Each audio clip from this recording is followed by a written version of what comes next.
வணக்கம் நண்பர்களே.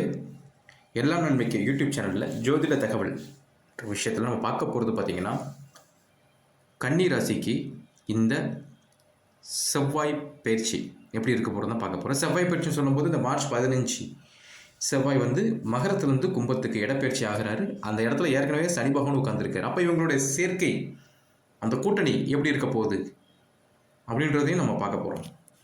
அப்போ இது மூலமாக கன்னிராசிக்கு எப்படி இருக்குன்றத நம்ம பலன்களை ஒவ்வொன்றாக பார்க்க போகிறோம். நான் உங்கள் ஆனந்த் கார்த்திக், ஜோதிடர்.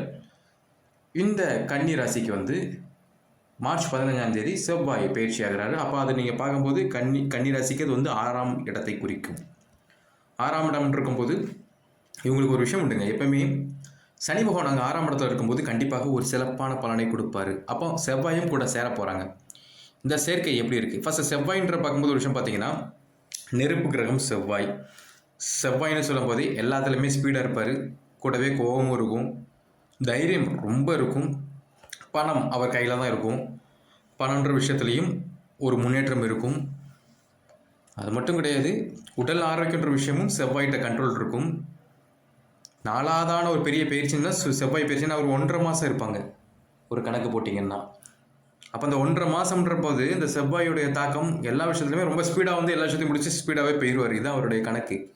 அப்போ இந்த 1.5 மாதத்தில் செவ்வாய் சனியோட கூட்டணி போடும்போது கன்னிராசிக்கு என்னென்ன பலன்களை கொடுக்க போகிறாரு தான் நம்ம பார்க்க போகிறோம். நீங்கள் பார்த்தீங்கன்னா 6ஆம் இடம்ன்ற போது முக்கியமான விஷயம் தொழில் சார்ந்த முன்னேற்றத்தை கொடுக்க போகிறாருங்க. கன்னிராசி அன்பர்களுக்கு பணப்புழக்கம் கொஞ்சம் தாராளமாக இருக்க போகுது. தேவைக்கு அதிகமான பணங்களும் மணி கேஷ் இந்த மாதிரி விஷயங்கள் வரப்போகுது. இதில் என்ன ஒரு விஷயம் சொல்கிறேன்னா, வீட்டுக்கு தேவையான ஆடம்பரமான பொருட்களை வாங்குவீங்க. காராக இருக்கட்டும், எதுனாலுமே. புதிய வீடு வாங்குறதுக்கு வாய்ப்பு இருக்குது. சில பேர் புதிய வீட்டுக்கு போகிறதுக்கு வாய்ப்பு இருக்குது. கட்டிகிட்டு இருக்க வீட்டுக்கு சித்திரை மாதத்துக்கு அப்புறம் நீங்கள் வாஸ்து செய்கிறது, நாள் செய்கிறது எல்லாமே, இப்போ பால் காய்ச்சறது, கிரகப்பிரவேசம் செய்கிறது எல்லா விஷயங்களும் இந்த செவ்வாய். ஏன்னா அவருக்கு நிலமும் உண்டு செவ்வாய்க்கு. அப்போ நிலம் இருக்கும்போது கன்னிராசி அன்பர்களுக்கு கொஞ்சம் சாதகமான பலனாக தான் கொடுக்க போகிறாரு. பலன்றது பணத்தின் மூலமாக இருக்குது. பணம்ன்ற விஷயம் இருக்கும் பார்த்தீங்களா. அப்போ அப்படி வந்துட்டுனாலே நம்ம என்ன நினைப்போம், கண்டிப்பாக எல்லாத்துலேயுமே பணம்ன்ற விஷயம் வந்துட்டுனாலே எல்லா முன்னேற்றம் இருக்கும் அப்படி தான் சொல்லலாம். மனதளவிலையும் சில மாற்றங்களை கொடுக்கிறார். சில பேர் புதிய தொழில் தொடங்கணும்னு ஒரு ஐடியாவில் இருப்பாங்க செவ்வாய் டைமில். அப்போ செவ்வாய் புதிய தொழில் தொடங்குவதற்கும் ஒரு வாய்ப்பையும் கொடுத்துட்ருக்காரு. இப்போ செவ்வாய் சனி இவங்களோட சேர்க்கை, இந்த கூட்டணி எப்படி பார்க்குறாங்க, ப்ளஸ் செவ்வாய் மட்டும் தனிப்பட்ட முறையில் எப்படி இருப்பார், இதை நம்ம பார்க்க போகிறோம். நீங்கள் பார்த்தீங்கன்னா கன்னிக்கு 6ஆம் இடத்துல செவ்வாய் உட்காந்துருக்காரு. அவருடைய பார்வைன்னு இருக்கும்போது 9ஆம் இடத்தை பார்க்கிறார். 12 பார்க்குறாரு, 12ஆம் இடத்தை பார்க்குறாரு, கன்னிராசியும் பார்க்காரு. அப்போ 4, 7, 8 பார்வை, 9, 12, 1. அப்போ ஒரு விஷயம் பார்த்தீங்கன்னா, நான் முதல்ல செவ்வாய் சனியோட கூட்டணியை சொல்லிடுறேன். செவ்வாய் சனி கூட்டணி இருக்கும்போது கரெக்டாக 12ஆம் இடம் இருக்கும்போது சில யோகங்கள் கை கொடுங்க. கன்னிராசியர்களுக்கு மறைமுகமாகவும் சரி நேரடியாகவும் சில யோகங்கள் இருக்கும். யோகங்கள்ன்ற போது ஒரு விஷயம் பார்த்தீங்கன்னா, உங்களுடைய தொழில் சார்ந்த முன்னேற்றம் இருக்கும். ப்ரொமோஷன் கிடைக்குங்க, வேலை விஷயத்தில் ப்ரொமோஷன் கிடைக்கும். அது மட்டும் கிடையாதுங்க, அரசியலில் இருக்கிறவங்களுக்கு முக்கியமான விஷயம், சந்தோஷமான விஷயம், பதவிகள் கிடைக்க போதுங்க. உங்களுக்கு கன்னிராசி அன்பர்களுக்கு இந்த நேரத்தில் பதவி, ஏன்னா உங்களை பற்றி யோசிக்க தொடங்கியிருப்பாங்க. உங்களுடைய மேலிடம் இருக்கும் பார்த்தீங்களா, உங்களுக்கு யோசிக்க தொடங்குவாங்க. இந்த அரசியல் நேரத்தில் இப்போ அடுத்து எலெக்ஷன் வரப்போகுது. எலெக்ஷன் நேரத்தில் உங்கள் கையில் நிறைய பணம் புழங்கும்.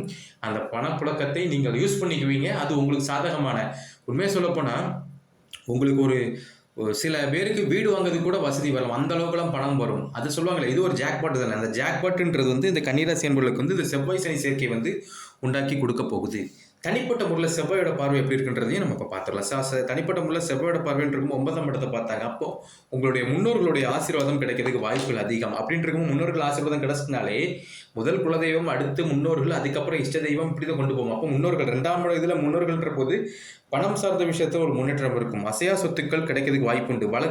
வழக்குன்னு சொல்லுவோம் பார்த்தீங்களா, கேஸ் சம்பந்தமான விஷயங்கள்லையும் உங்களுக்கு சாதகமான வர்ற வாய்ப்பு இந்த கன்னிராசி அன்பர்களுக்கு இந்த காலத்தில் அமைவதுக்கு அதிகமான வாய்ப்பு. கன்னிராசி அன்பர்களுக்கு அடுத்து நீங்கள் பார்த்தீங்கன்னா 12ஆம் இடத்தை பார்க்கிறார். இது எப்படின்னா, சில சுகபோக வாழ்க்கை உண்டு, மறைமுகமாக, நேரடி கிடையாது. எதிர்பார்க்காத நேரத்தில் உங்களோட க்ரஷாக இருக்கலாம், உங்களுடைய பார்ட்னராக இருக்கலாம், உங்களுடைய மனைவியாக இருக்கலாம், அவங்க மூலமாக சில ஒற்றுமை ஒரு விஷயங்கள் உண்டாகும். அது மூலமாக உங்களுக்கு ஒரு விதமான சந்தோஷம், மனதளவிலும் சரி உடல் அளவிலும் சரி சில சந்தோஷங்கள் நடக்கிறதுக்கு வாய்ப்புகள் அதிகமாக இருக்குங்க இந்த கன்னிராசி அன்பர்களுக்கு. அடுத்து நீங்கள் பார்த்தீங்கன்னா உங்களுடைய செவ்வாய் வந்து கன்னி அவரே பார்க்காரு, கன்னி ராசியே பார்க்காரு. கன்னி ராசின்ற போது உங்களுக்கே தெரிஞ்சிருக்கும், அந்த ராசிநாதர் வந்து புதன் பகவான். புதன் பகவான் இருக்கும்போது செவ்வாய்க்கு அது பகையாக இருந்தாலுமே ஒரு விஷயம் உண்டுங்க. உங்களுக்கு யங்ஸ்டர்ஸ் இருப்பாங்க, உங்க கீழே யங்ஸ்டர்ஸ் இருப்பாங்கல்ல, அவங்கள்ட்ட மட்டும் ஒரு விஷயத்தை பார்த்தீங்கன்னா, பேச்சுன்ற விஷயத்த கொஞ்சம் பார்த்து பேசுகிற மாதிரி போயிட்டு இருக்கணும். ஏன்னா நீங்கள் அவங்கள்ட்ட வந்து தேவையில்லாத விஷயத்த பேசிட்டு இருந்தீங்கன்னா அவங்க மூலமாக உங்களுக்கு வந்து ஒரு எதிர்ப்பு வர்றதுக்கு வாய்ப்புகள் அதிகமாக காட்டுதுங்க. சரிங்களா? அதனால் அந்த ஒரு விஷயத்த நீங்கள் இது பண்ணி போகணும். உடல் ஆரோக்கியத்திலலாம் சில பேருக்கு உடம்புலாம் சரியில்லாமல் போயிட்டு இருக்கும். இந்த மாதிரி விஷயங்கள்லாம் சில முன்னேற்றங்கள் பெறதுக்கு வாய்ப்பு இருக்குது. புதிய வேலை முயற்சி எடுப்பாங்க பார்த்தீங்களா? புதிய வேலைகளாக இருக்கட்டும், புதிய தொழிலாக இருக்கட்டும், சில விஷயங்கள் இன்வெஸ்ட்மெண்ட் பண்ணியிருப்பாங்க. ஷேர் மார்க்கெட் இந்த மாதிரி விஷயங்கள்லாம் பண்ணுறதுக்கு வந்து இப்போ ஒரு சாதகமான சூழ்நிலை இந்த கன்னிராசி அன்பர்களுக்கு வரதுக்கு வாய்ப்புகள் இருக்குது. இதில் ஒரு விஷயம் பார்த்தீங்கன்னா, இடமாற்றம் தான் காட்டுது. இப்போ இடமாற்றம்னா எப்படி இடமாற்றம் தெரியுமா? இப்போ நீங்கள் ஒரு எக்ஸாம்பிள், நீங்கள் இந்த ஐடி ஃபீல்டில் இருப்பாங்க, ஐடி ஃபீல்டு, டெக்னாலஜி சம்மந்தமான இதெல்லாம் இருப்பாங்க. அவங்க வந்து இங்கே இருந்துட்டு வெளிநாடு போவதுக்கான வாய்ப்பு இருக்குது. ஏன்னா 9ஆம் இடத்துல செவ்வாய் பார்க்கறல, அப்போ பயணம் காட்டுது. நீங்கள் இந்த நாட்டிலேருந்து வெளிநாடு போவதுக்கான வாய்ப்பும் உங்களுக்கு இந்த கன்னிராசி அன்பர்களுக்கு வருது. அப்போ அதை பயன்படுத்திக்கோங்க. அது பயன்படுத்திக்கும் உங்கள் வாழ்க்கை தரம் உயரும், உங்களோட லைஃப் ஸ்டைலே அப்படி சேஞ்ச் ஆகுங்க. லைஃப் ஸ்டைலு அப்படின்னு இருக்கும்போது நீங்கள் அதை கொஞ்சம் கையில் எடுத்து கொண்டு போனீங்கன்னா கண்டிப்பாக இந்த கன்னிராசி அன்பர்களுக்கு வந்து இந்த காலகட்டங்கள் வந்து செவ்வாய் சனியோட சேர்க்கையாக இருக்கட்டும், செவ்வாயோட தனிப்பட்டு பயிற்சியாகவும் இருக்கட்டும், எல்லாமே ஒரு சாதகமான சூழ்நிலையை கொண்டு வரும். இந்த பயிற்சி வந்து கன்னிராசி அன்பர்களுக்கு வந்து ஒரு அற்புதமான நாளாக தான் சொல்கிறேன். எதுக்குன்னா, நம்ம இது வரைக்கும் நான் செக் பண்ணதில் வந்து இந்த கன்னிராசி அன்பர்களுக்கு வந்து எல்லாமே ஒரு பாசிட்டிவான வைப்ரேஷன் மாதிரி தான் காட்டிட்டு இருக்கேன். நெகட்டிவ்னு ஒரு விஷயம் உண்டு. நெகட்டிவ்னு இருக்கும்போது உங்களுக்கு கீழே இருப்பாங்க பார்த்தீங்களா, உங்களுக்கு வயசு கம்மியாக இருக்கட்டும், உங்களை வேலை பார்க்குற இடத்துல கீழே இருக்கிறவங்கள்ட்ட வந்து நம்ம அவ்வளோ பேசிக்க வேண்டாம். அந்த ஒரு விஷயத்தை மட்டும் கவனமாக கையாண்டு கொண்டு போனீங்கன்னா கண்டிப்பாக உங்களுக்கு ஒரு சிறப்பானது இருக்கும். தொழில்ன்ற விஷயத்தை நம்ம சொல்லலாம். அப்படின்ட்டு இருக்கும்போது இந்த கன்னிராசி அன்பர்களுக்கு வந்து வியாழக்கிழமை தோறும், நல்லா பார்த்தீங்கன்னா வியாழக்கிழமை தோறும் நீங்கள் வந்து குரு இருப்பார்ல, தட்சிணாமூர்த்திக்கு நீங்கள் கும்பிட்டு வந்து நல்லாயிருக்கும். செவ்வாய்க்கும் குருவுக்கும் என்ன தொடர்புன்னு கேட்டிங்கன்னா, எப்பவுமே ஒரு விஷயம் உண்டுங்க. நம்ம கும்பிடுற கிரகம், அதாவது நம்மள்ட்ட இருக்கிற கிரகத்தோட அவங்க பார்க்குற கிரகங்கள் இந்த மாதிரி இருக்கும் பார்த்தீங்களா, ஒரு சுழற்சின்னு சொல்லுவோம். இந்த சுழற்சி சார்ந்த கிரகங்களுடைய அமைப்பு வந்து எப்படி இருக்கும்னா, நம்மளுக்கு பல நன்மைகளை கொடுக்கும். அப்போ ஒவ்வொரு வியாழக்கிழமையும் நீங்கள் வந்து தட்சிணாமூர்த்தியை போய் கும்பிட்டு வர்றதும் சிறப்பு. அந்த வியாழக்கிழமையும் நீங்கள் முருகனை வணங்கிட்டு வர்றதும் ரொம்ப சிறப்பு. அப்போ நீங்கள் இந்த கன்னிராசி அன்பர்களுக்கு வந்து நான் சொன்ன இந்த பரிகாரங்களை நீங்கள் செய்ய கண்டிப்பாக கொண்டக்கடலை மாலை வாங்கிட்டு போகக்கூடாது. அதையும் பார்த்துக்கோங்க. நார்மலாக போய் கும்பிட்டு வரணும் தட்சிணாமூர்த்தியை. இல்லை நவகிரக குரு இருப்பார்ல, அவரை பார்க்கலாம். அப்போ இது வந்து நார்மலாக பண்ணிட்டு வரணும். நார்மலாக பண்ணும்போது என்ன ஆகும்னா, ஏன்னா நீங்கள் நவகிரக குருவை பார்க்கும்போது அங்கே கண்டிப்பாக செவ்வாயும் இருப்பார். செவ்வாயும் வணங்குவீங்க, குரு பகவானையும் வணங்குவீங்க. அப்போ இந்த ஒரு காம்பவுண்டது வந்து உங்களுக்கு எல்லா விஷயத்துலையுமே ஒரு சாதகமான சூழ்நிலையை இந்த கன்னிராசி அன்பர்களுக்கு கொண்டு வரப்போகுது. மொத்தத்தில் இந்த கன்னிராசி அன்பர்களுக்கு வந்து இந்த காலகட்டம் ரொம்ப சிறப்பாக இருக்க போது நான் சொல்லிக்கிறேன்.